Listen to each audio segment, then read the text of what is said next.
mas não uma geração preparada para perder. Os nossos pais e avós eram muito mais preparados para tomar uma notícia ruim na cara do que nós. Você quer ver uma coisa? Para abalar meu pai e meu avô, era mal luta. Para me abalar, chuchu. Meu avô, eu lembro do meu avô vendo a filha dele morrer, minha tia, comida de câncer. Meu avô se comportou como um homem. Hoje, os homens viram uma franga quando o namoro termina. Então nós somos uma geração açucarada, uma geração algodão doce, uma geração que não tem estrutura interior para aguentar muita coisa. Muitos de nós somos como aquele boneco de posto de gasolina. Quem já viu o que quer dizer? O que tem que fazer para aquele bicho parar? Desligar o ar, a empolgação, o vento. Na hora que a empolgação passa, não tem substância, não tem nada por dentro que mantém de pé.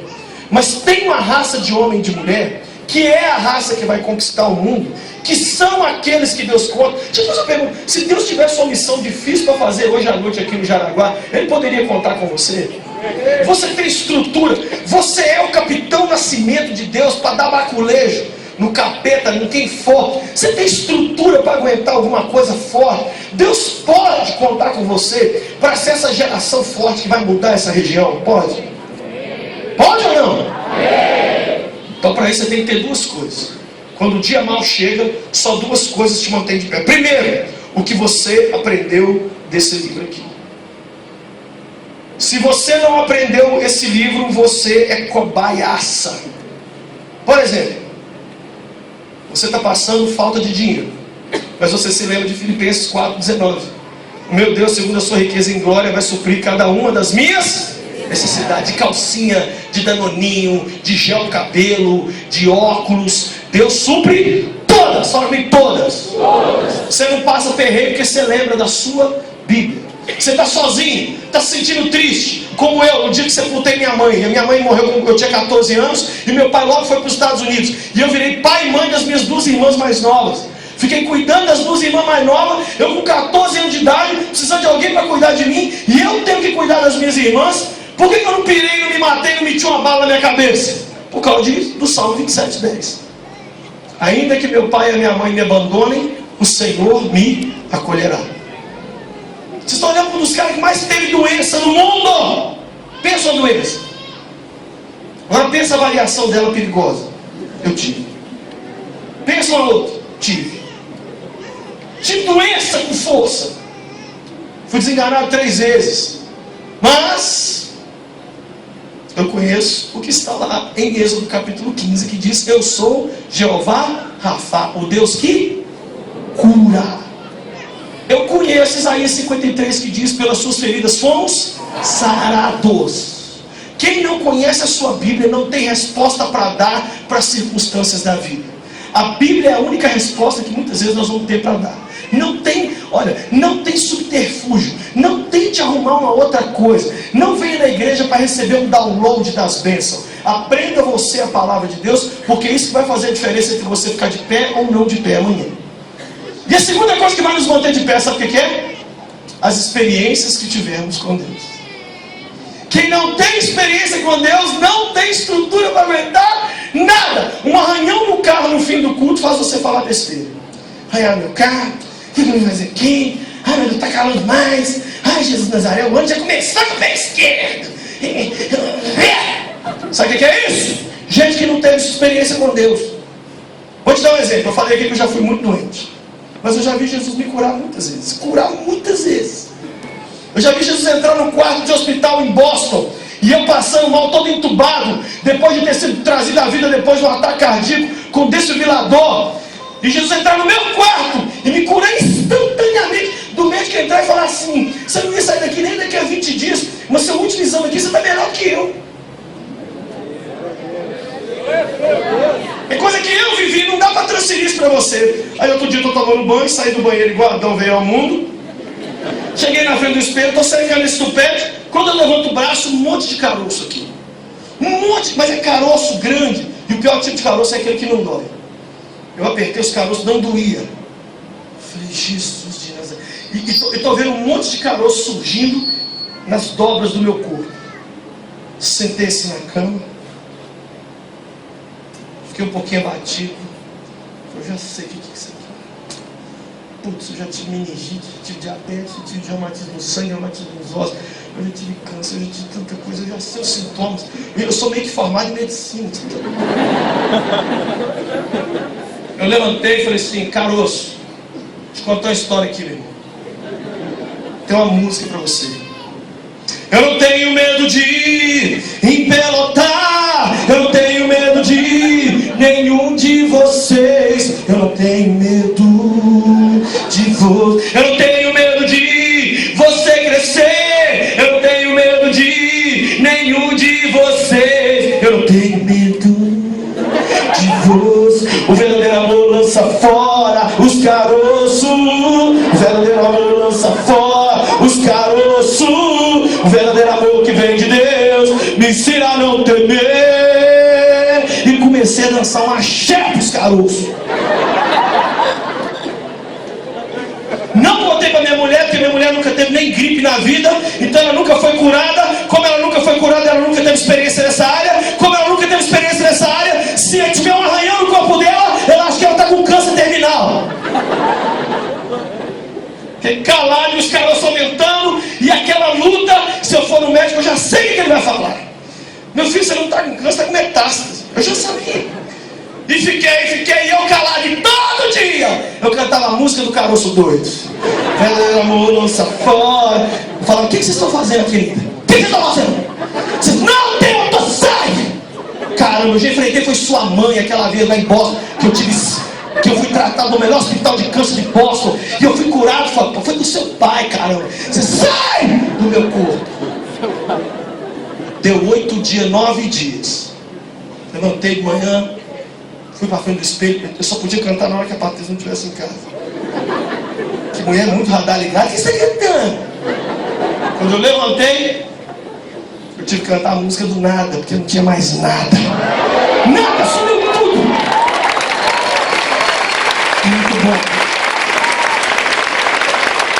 Dinheiro. Quantas vezes eu preciso de dinheiro? Dinheiro. Um dia eu falei: Jesus, eu preciso de 526 reais.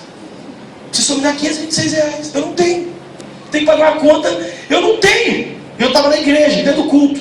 E de repente a gente deu. É ruim, né, velho? O dia que você está pior é o dia que os líderes vão mandando você dançar, pular, vontade de socar a cara do cara. Pula pro Senhor. Vem cá pular endividado aqui pra você ver gostoso. Dá vontade de pegar? Parece que é os dias que eles estão mais animados. Aí, cantando para a direita, para a esquerda. Eu falei: gente, que raiva. Para a direita. Só para procurar dinheiro. E eu tô ali, aí de repente no meio do negócio eu fazendo assim: para a direita, para a esquerda. Para a senhora na minha frente e fala assim: pastor, você cuidou das minhas filhas adolescentes, você ajudou elas tanto tempo, elas estavam tão endemoniadinhas, mas você ajudou nós, glória a Deus. Separamos uma oferta para o amado irmão, tá aqui. Aí me deram um envelope, eu enfiei no bolso, aí eu animei.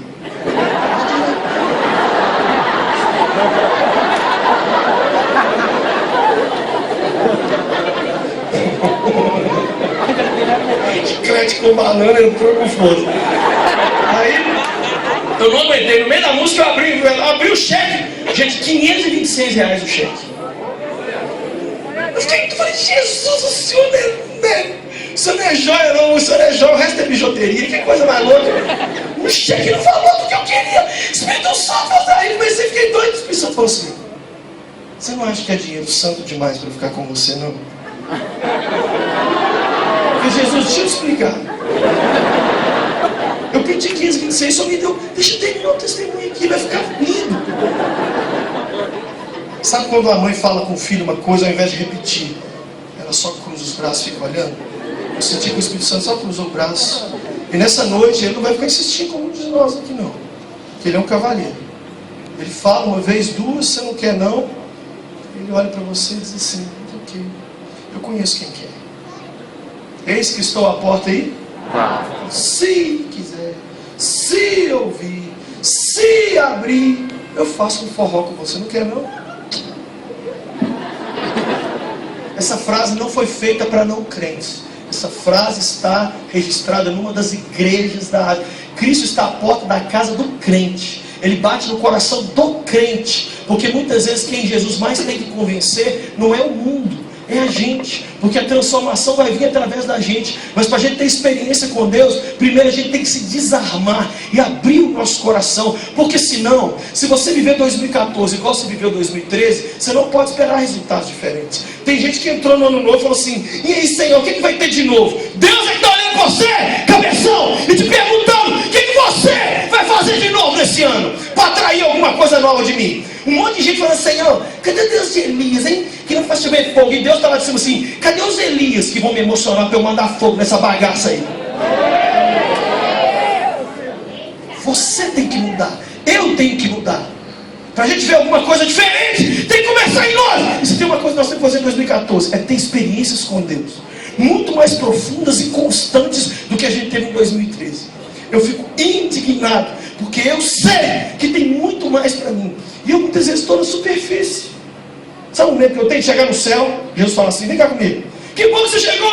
Ele beijar. Vem cá agora, vem cá. Pega o seu cartão magnético celestial. Vem cá na máquina 24 horas. Passa aí. O que é isso aí, Senhor? O saldo que ficou. Como assim? Isso tudo aí ficou na sua conta. Como assim, Senhor? Isso tudo aqui era o que você poderia ter usufruído comigo e de mim lá na terra.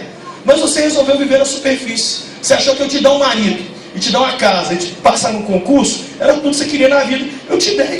Mas aí ficou isso tudo aqui. Todas as bênçãos das regiões celestiais que você podia ter usufruído, você não quis.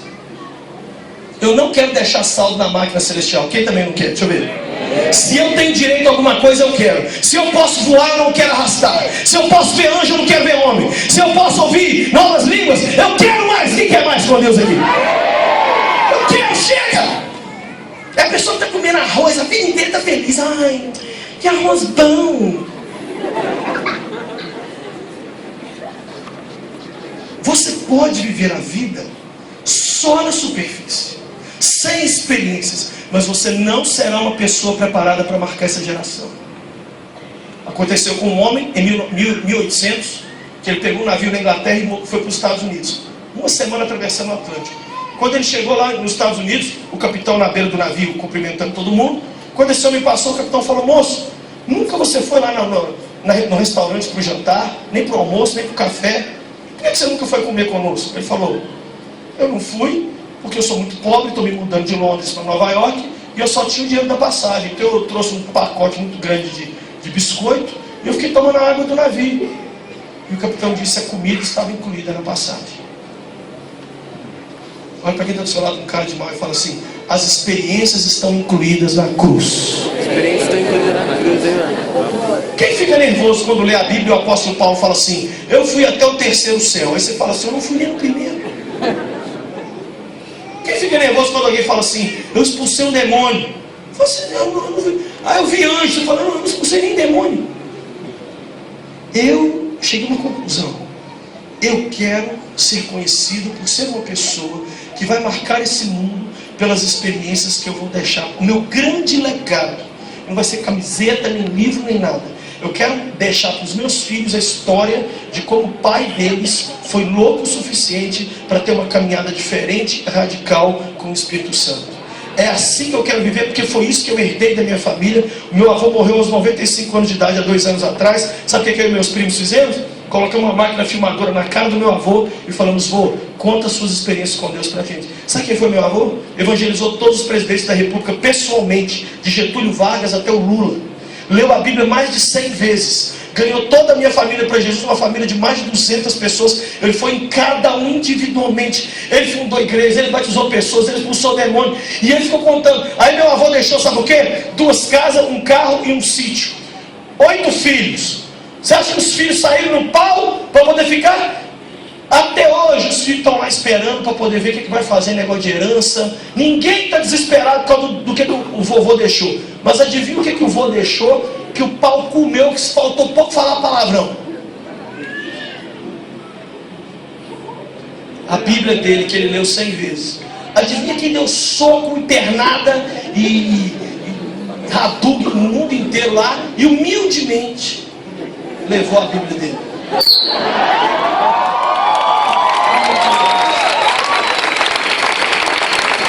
com muita humildade, olhei para minhas filhas e falei assim: se encostar a mão eu vou quebrar a mão da senhora. Larga! Porque isso aqui é história de como meu avô foi doido de andar com... Caramba, nós temos que ser... Gente, esse mundo está dizendo... Sabe o que o povo quer? Experiência de sexo. As pessoas hoje querem pegar e ser pegada. Quer cocaína, quer crack. As pessoas querem ir para a cama com todo mundo. As pessoas querem ficar na internet 24 horas. As experiências que as pessoas querem hoje não vão mudar a vida delas. Mas eu e você conhecemos alguém que nos deu uma experiência digna de sair contando para todo mundo. E enquanto essa experiência não acontecer na vida de outros, nós não podemos sossegar. Nós temos que começar uma campanha diferente, tendo experiências com Deus e levando essa geração a ter experiências com Deus. Eu levei meus filhos agora para Israel pela primeira vez. Um menino de 10 e um menino de 13. Eu fiz uma oração: Espírito Santo, pega esses meninos, pega. Todo lugar que eu ia, eu não queria saber da caravana, podia morrer todo mundo. Mas eu queria que meus 2 catarrentos saíssem de lá com o Espírito Santo tendo pegado esse pelo cocô, assim, ó. Se eu tiver que pagar 10 mil reais, meus filhos do outro lado do mundo, ter uma experiência com o Espírito Santo, eu pago. Mas sabe o que nós fazemos hoje? Nós achamos que experiência com Deus é problema de Deus. O Senhor não me deu até hoje um batismo no Espírito Santo. É porque, assim, você sabe, né? O Senhor ainda não se manifestou na minha vida de uma forma assim, contundente, pastor. Então eu estou, tipo assim, esperando no Senhor. Ah, morrinha! É você que vai atrás, caramba! O que Jacó falou com o anjo? Eu estou cansado, você me dá uma cadeira. Foi isso que ele falou? Não te deixarei enquanto esse baile funk não doidar aqui. Sabe que nós somos uma geração que desiste com 5 minutos. Uma geração rasa, na superfície. A gente vem num culto, sente um arrepio, volta para casa e fala assim: o culto foi maravilhoso.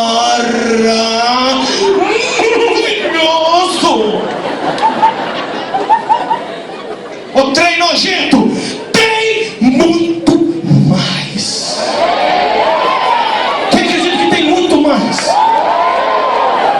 Esse texto aqui, você é mais doido da Bíblia. O povo deita o pau no Tomé. Ah, Tomé não acreditou. Olha que Tomé. Aí o que aconteceu? Jesus ressuscitou, apareceu, e Tomé não estava lá. Quando Tomé volta para a padaria, depois que ele comprou o pão, os apóstolos falam assim: você está macumbado. Você era o único que não estava aqui. Mas o que aconteceu aqui de tão fatal que eu perdi? Está vendo aqui nesse banquinho aqui, esse resto de comida? Quem estava sentado aqui era ele, miserento. Ele ressuscitou, apareceu aqui em glória, e você foi o único encapetado, macumbado que não estava aqui. Você está com alguma zica na sua vida. Sabe o que Tomé falou na cara deles? E é a frase que eu estou sonhando que você fale com todo mundo na sua vida a partir de hoje. Ó, muito fofo, lindo, total aqui, ó. Mas se não acontecer como se eu não pegar nele, eu não lamber ele, eu não cheirar ele, eu não balangar bens com ele, eu, não é minha mãe, não é meu apóstolo, é fofo, mas não estou nem aí para ele, eu tenho que ter a minha experiência com Deus. Uma semana depois, Jesus fez igual Crisêndio, passou assim pela parede, entrou, foi direto no sem vergonha. Ô Tomé, você está conversando demais? Encosta a mão em mim aqui, pega de Milão, me cheira, me beija, pare de duvidar e creia. Aí a frase que o cara falou: olha, Deus meu e rei, não era mais Deus do pastor, nem do pai e da mãe. Esse sermão que eu estou pregando aqui é especialmente perigoso e dedicado a filho de crente. Que os filhos de crentes são acostumados a ver o pai e a mãe dizer que tiveram experiência com Deus. Ah, porque certa feita eu estava, então, e Deus se manifestou, e Deus, aleluia. E os meninos ficam sentados na sala no WhatsApp. Ai, que legal, né, pai? Acabou o sermão, glória a Jesus. Minha filha, você tem que ser cheio do Espírito Santo, porque certa vez sua mãe estava no culto pentecostal em 1900 e... Aí o menino já dormiu, já. Deixa eu dizer uma coisa. Experiência com Deus é para hoje. O pão que chovia do céu no deserto era todo dia. Você não pode se conformar com o que você viveu em 2013, nem porque ele acabou. Se você dá para o seu corpo 3 pratos de comida por dia novos, você se recusa a viver dos pratos de comida de ontem, por que a nossa alma vai ficar raquítica de experiência com Deus? Nós temos que dar para nós mesmos a experiência de uma caminhada nova e renovada com Cristo. E aí ele falou, rei meu, e Deus deixou de ser dos outros e passou a ser dele. Quantas vezes eu fui um adolescente na igreja, sentado e ouvi os irmãos falar, irmãos, eu fui orar no monte, Deus falou, aí eu fui em teu lugar e Jesus curou, aí eu ficava assim, e eu, Jesus? Fala comigo assim, e eu, Jesus? Sabe o que eu percebi já? Faz de conta que esse púlpito aqui é Deus, amor. Todo mundo nasce próximo de Deus. Todo mundo nasce amando a Deus. Você não conhece criança ateia. Todo mundo nasce apaixonado por Jesus. Mas o tempo vai passando. 1 aninho, aí 2 aninhos já puxa o cabelo do irmão. 3 aninhos já mente, já faz pirraça. 4 aninhos já é uma célula terrorista já. 5 anos já é formação de quadrilha. 6 anos já está no Senado e no Congresso fazendo colarinho branco. 7 anos colocou cartão de crédito. 8 anos. Você sabe quantos meninos de 8 anos de idade eu já atendi que falaram assim, pastor, minha mãe é muito retardada, velho. Eu fico em casa assistindo Cine Privé na Bandeirante de madrugada, ela acha que eu não sei o que é pornografia, não. 8 anos. Sabe com quantos anos eu batizei meus filhos? Sabe com quantos anos eles foram à frente sem eu pedir? Foram aos 6. Você acha que eu desprezei aquilo? Eu levei eles para dentro de casa, eu dei as lições do batismo, eu entrei na piscina e eu batizei. Porque sabe o que eu estou vendo? Os meninos querem se batizar quando são pequenos, os pais falam assim, é novinho, está na hora ainda não. E com 15 anos de idade, Satanás entra no moleque, e ele vira um capeta de bota, e o pai fala, e a mãe fala, meu filho, eu vou para a igreja. A igreja do Souza, estou indo quebrar tudo, estou indo pro forró. Sabe o que me mata de raiva? Sabe o que me mata de raiva?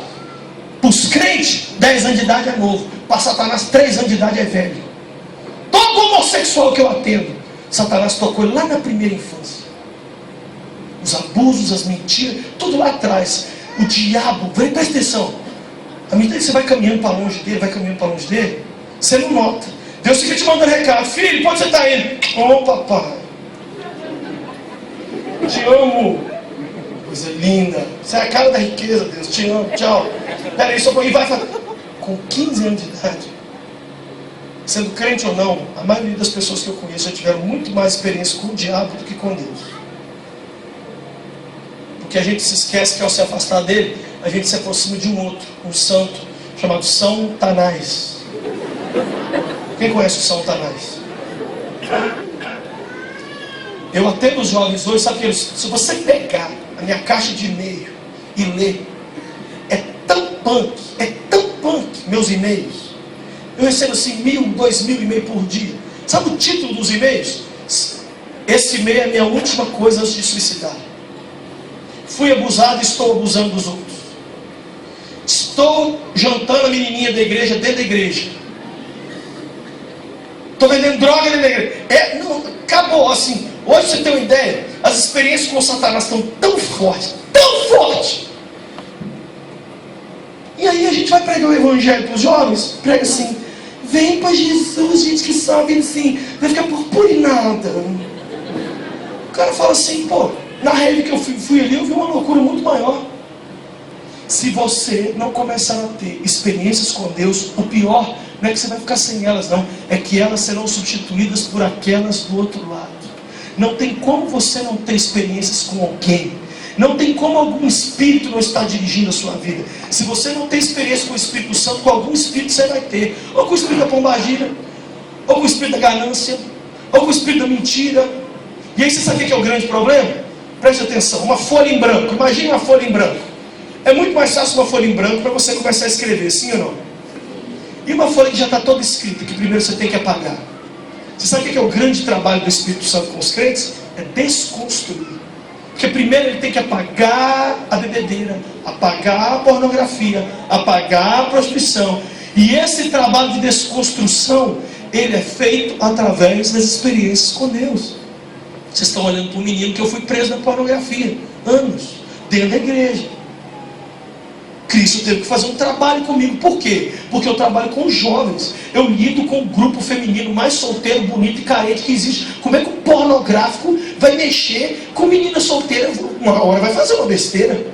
Cristo foi me dando experiências, foi mudando a minha mente, foi mudando a minha história, foi mudando experiências com Ele, para eu então abrir minha cabeça, ver que viver Jesus é muito diferente. E hoje eu estou aqui para te dizer o seguinte: para cada área da sua vida que você sofreu, Ele quer te dar uma experiência grande e poderosa para marcar.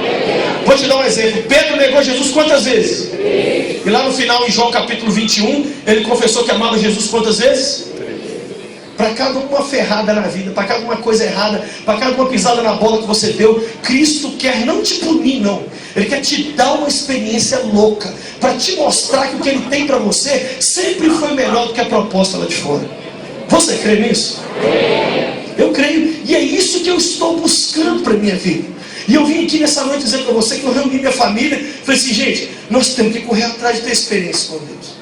Ele quer dar essa experiência para cada um. Agora, assim como as mercadorias ficam no supermercado e elas vão vir flutuando na nossa casa, se a gente não for lá buscar, assim também o melhor de Deus não vai vir para a gente se a gente não for atrás, não. Essa fome e essa sede tem que existir dentro de nós. Você tem que levantar de manhã e falar assim: Senhor, estou aqui, eu quero o Senhor. Ai, meu Deus do céu, eu vou morrer, hein, Jesus? Se eu tiver experiência com o Senhor, eu quero, Pai. Tem essa fome em nós? Não, a gente levanta e fala assim: ó Deus, se tiver algum jeito aí, se o Senhor me abençoar aí, nós estamos aí. Deus fala assim: eu até ia te dar uma experiência comigo, mas você conversou aí com coisa que tivesse pedido um pirulito. Então, continua do jeito que você está. Tem fome aí? Tem sede aí? Você quer mais de Deus? Eu quero mais de Deus. E eu vim aqui nessa noite pilhar você, aborrecer você, cutucar você e fazer você dormir hoje à noite bem indignado. Os sermões que mais me abençoaram foram aqueles que eu fui dormir pensando assim: era para eu estar lá na frente já. Eu mesmo sabotei, eu mesmo nessa vidinha minha de mimimi, preso nos meus dileminha. Ai, caso, não caso, namoro, não namoro, boca murcha, para de conversa morta. Posso te falar uma coisa? Você que está solteiro aqui, você quer casar? Cola em Jesus, vai atrás dele, tem experiência com ele, que logo uma pessoa vai olhar para você e falar assim: é mentira, essa menina aqui não está dando nem ideia para mim. Esse cara está tirando onda comigo. Tudo dele é Espírito Santo, e eu estou aqui toda gata do lado dele. Aí você vai apaixonar. Você sabe por que você apaixona? Por aquilo que é difícil. Você apaixona por aquilo que está cheio de Deus. Se Jesus entrar em você, você fica atraente. Você pode ser feio igual Ronaldinho Gaúcho, igual Tiririca, mas a glória de Deus baixa em você, porque você começa a ser um produtor de experiência com Deus. E quem chega perto de você começa a ter experiência com Deus através das suas próprias experiências também. Deus não quer te dar experiência somente, Ele quer que você leve essa experiência para onde você for. Você entrar na sua sala de aula. Eu me lembro, um dia dentro da minha escola, eu 17 anos, gente, olha o que eu estou falando aqui. Eu tinha sido batizado do Espírito Santo naqueles dias. Eu entrava na sala de aula assim, ó,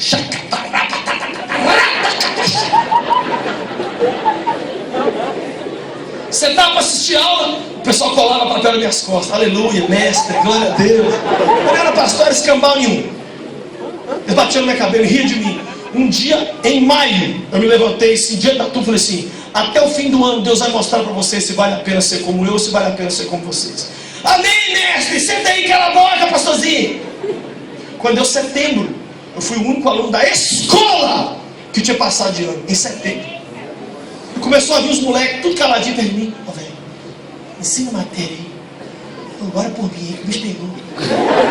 Ah, você está pedindo oração? Caramba, você não me zoou? Agora você está aqui me pedindo oração. Aí eu cheguei na frente da turma e falei: tá vendo? Olha o que ele fez. Você tem que ser o maior outdoor de Deus. Você tem que ser a carta lida. Você tem que ser aquela coisa que quando as pessoas olham e falam assim: ah, como é que faz para ser igual a você, hein? Como é que faz para ter as experiências que você tem? Agora sabe como é que nós estamos hoje? Vivendo mais ou menos igual o povo que não tem Deus. A gente está com a mesma depressão deles, com o mesmo dilema familiar, com o mesmo mimimi, com o mesmo, não sei se caso, morra ou compra uma bicicleta. E aí, pastor, e o ano novo? Perguntei para a menina agora. Crente, gente, a misereta é bonita, é cheia de Deus, tem uma família legal, não tem doença, não tem nada, é atleticana, menina linda. Ô menina, e aí, catou? Você quer responder para mim? Falei, quem? Essa aqui, gente, é a Af Generation. Eu aprendi essa menina de Afiguel. Afiguel. Você sabe o que é isso aí? É a pessoa que tem tudo para ser feliz e não é. Quase casa, quase ora, quase tem um ministério, quase não é emburrada, quase não fica chorando no quarto, quase coloca os dons para fora, quase faz a mãe feliz, quase alegra o pastor, quase vira uma cidadã de bem. Chega de quase! Nós somos uma geração que a gente pode ir muito mais além. Eu estou querendo nessa noite por você raiva de você ter perdido tanto tempo. Você não fica sentado esperando as experiências virem. Elas vão até você porque você vai correr atrás delas. E você vai dizer, Deus, não te deixarei enquanto o Senhor não me encher e não me abençoar. Vocês acham que eu estou aqui na frente porque eu sou resultado de quê? De tantas experiências que eu tive com o Senhor. Esse acúmulo, esse monte de experiências é o que vai fazer de você amanhã um louco por Jesus ou não. Eu quero primeiro te contar o que você não pode fazer para ter experiência com Deus. Quem quer saber? Para não ter experiência com Deus, veja aí comigo, em João mesmo. Se você fechou a Bíblia aí hoje, vai dar uma martelada aí na sua mão.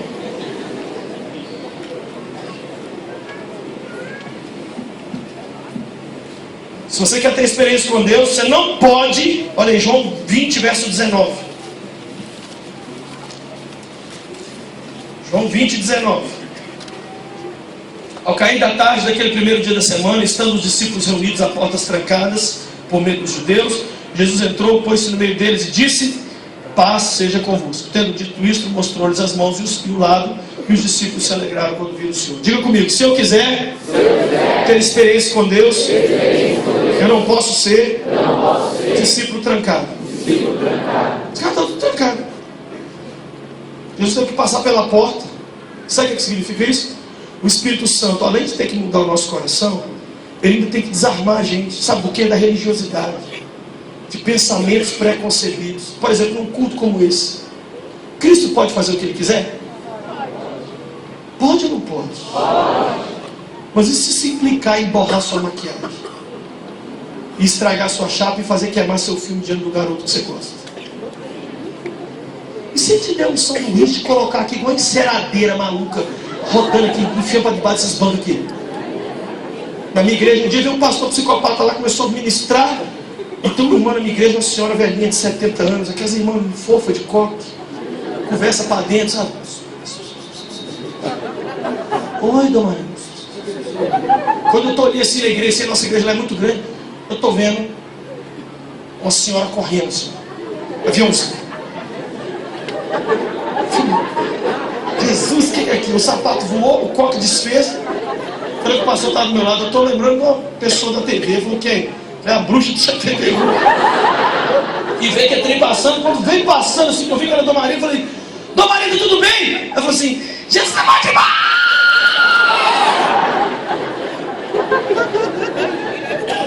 Isso é um som do avião psicopata vindo sobre você aqui, pode? Sabe o que é o nosso problema? A gente diz para Deus que Ele pode fazer o que quiser,